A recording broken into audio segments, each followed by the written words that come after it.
It's our last day in Slovakia today, and I must admit I enjoy this country a lot. I could live here. And now we're walking to the Devon Castle. You can see it in the background. It's the ruins of an ancient castle, and it is in the private houses area, and we took a bus from about the center. It took us half an hour to get here.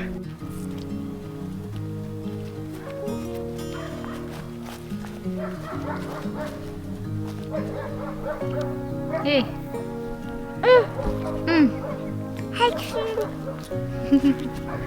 It's horsey. Don't drop it. Don't drop it, no.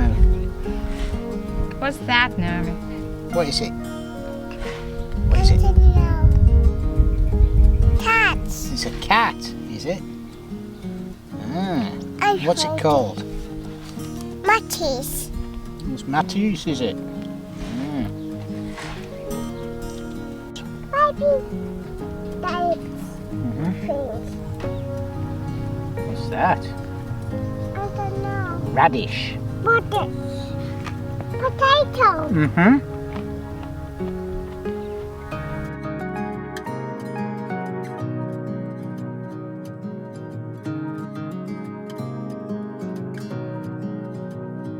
With every new step, such breathtaking news open up.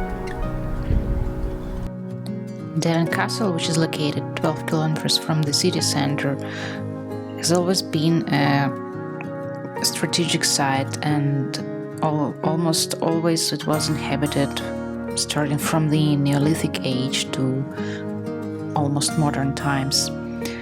Celts, Germanic tribes, Romans. Devon first appeared in written sources in the end of the 9th century. The castle and village nearby flourished in the early 15th century, when the castle was held by Nicholas Garai, the Palatine of Hungary. It changed many rulers, and you can get to know about it quite a lot in the little museum in the castle. The castle was destroyed in the beginning of 19th century, so there are no indoor rooms which are open for exhibitions, but it's good to roam around on the open territory and enjoy the views, because nature here is really beautiful.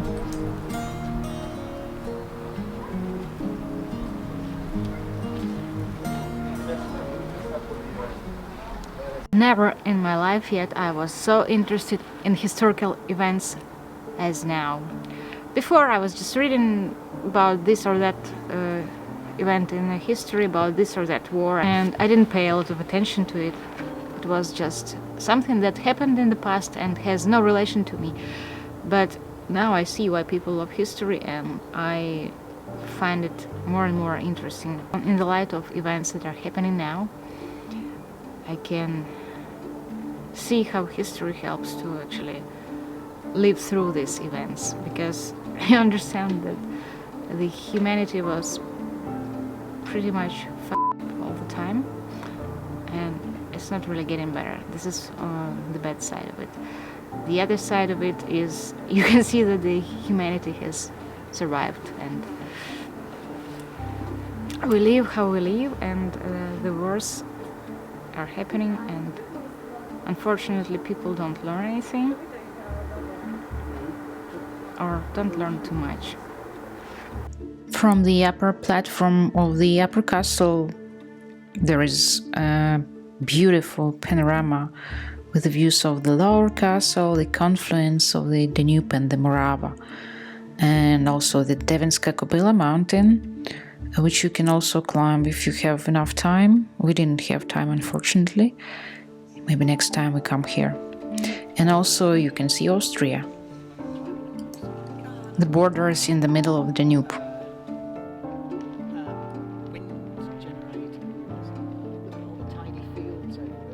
Then goes through this river and then off that way. So yeah, that's Austria, that's Austria. So over there is Austria as well? Yeah. And this is... That is Austria. Oh, so this river doesn't... The border is here. All right. and then it goes down and then off that way. It's here. You see it here. In fact, that river is in Austria. So the border's this side of the river. The nature here is really beautiful and peaceful. There is a little Carpathian mountain range in the north, and it includes the peak of Devinska Kobyla, which is 500 meters, and it's part of National Nature Reserve. I read that there are more than 460 species of plant, and you may see lizards and grass snakes and such birds as northern wheat eater and white wagtail.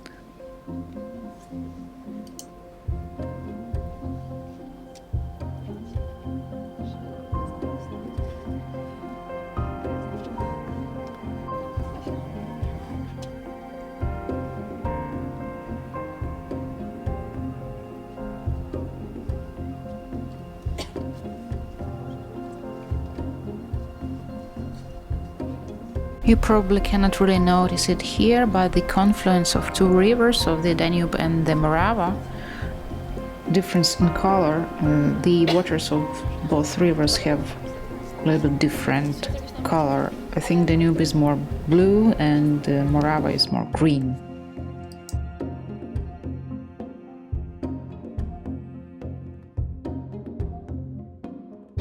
The castle territory is divided into the lower, middle and upper castles, and it includes the preserved remains and reconstructions of buildings from different periods such as Roman, Great Moravian, medieval and modern. Also, the cellars of the Renaissance Palace have been restored here to host exhibitions of archaeological findings from the castle and its surroundings. It's interesting that the sea sand in an abrasion fissure in the caves is evidence that there was sea here 16 million years ago. This tower is called the Maiden Tower or the Nun, and there are many legends about it, and one of them tells that Nicholas, the Lord of Devon, fell in love with Margaret of Carinthia, the province in Austria. And her father, of course, he refused his consent, but the young man escaped with Margaret to Devon Castle, where everything was ready for their marriage. And they had just made their vows in the chapel, but suddenly the girl's uncle arrived with the men-at-arms, and there was a tragic story when the Nicholas was killed, and Margaret, very sad, threw herself into the Danube. Bratislava pretty much combines everything I like. Cultural life, it has lots of galleries and museums and historical buildings and beautiful architecture in the downtown area. And people are friendly, and there are lots of parks, green areas, and the river, the Danube. And what's also amazing that just in 1.5 hours you can get to Vienna by car or by boat, probably by train and bus as well. I didn't check it out, but it's pretty cool that two big capitals are next to each other.